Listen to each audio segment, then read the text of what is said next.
हुनेछ। विजयी खेलाडी फाइनल प्रवेश गर्नुहुनेछ भने उपविजेता खेलाडीले फेरि पनि तेस्रो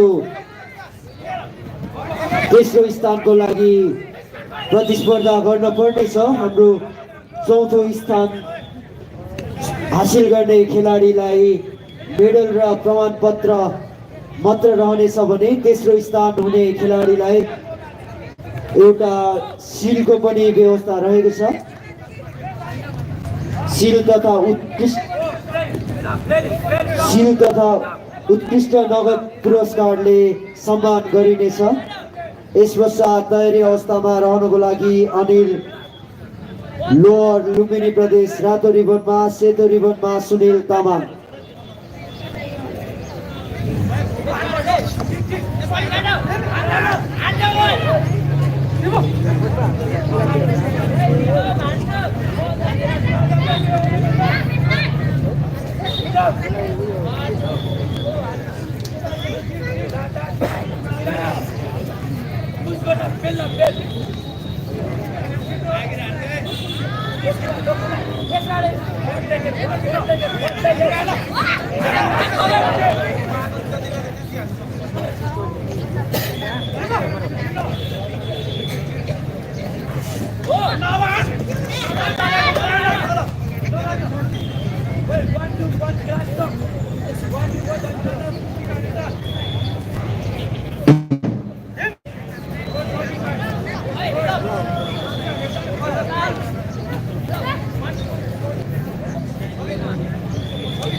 अहिले भएको खेल बराबरीमा टुकिएको छ।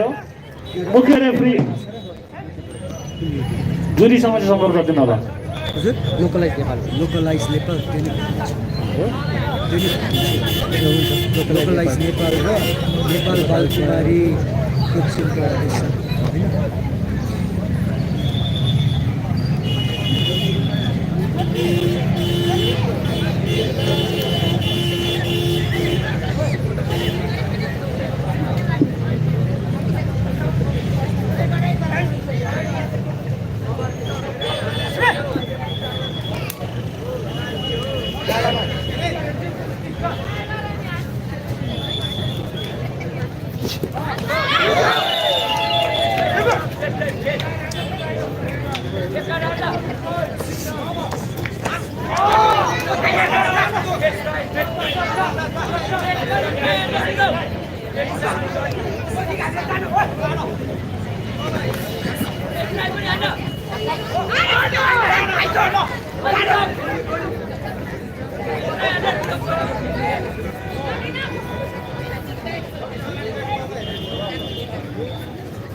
अहिले भइरहेको यो खेलमा रातो रिबनमा हुनुहुन्छ सबिन गुरुङ गण्डकी प्रदेश भने सेतो रिबनमा हुनुहुन्छ रिदम थापा सुदूरपश्चिम। यस पश्चात तयारी अवस्थामा रहनको लागि अनिल लोहार लुम्बिनी प्रदेश भने सुनिल तामाङ एपिएफ सेतो रिबनमा। अहिले भइरहेको यो खेलहरू प्रत्यक्ष प्रसारण भइरहेको छ जुन चाहिँ Facebook page Nepal Balkumari karate सङ्घबाट प्रत्यक्ष प्रसारण भइरहेको छ।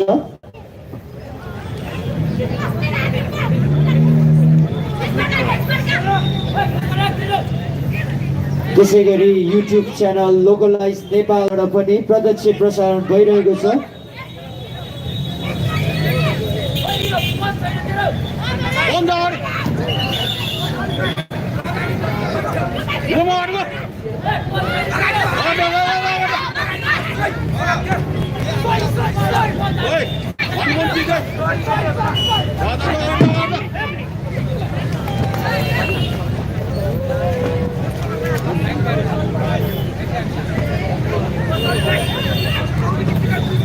चल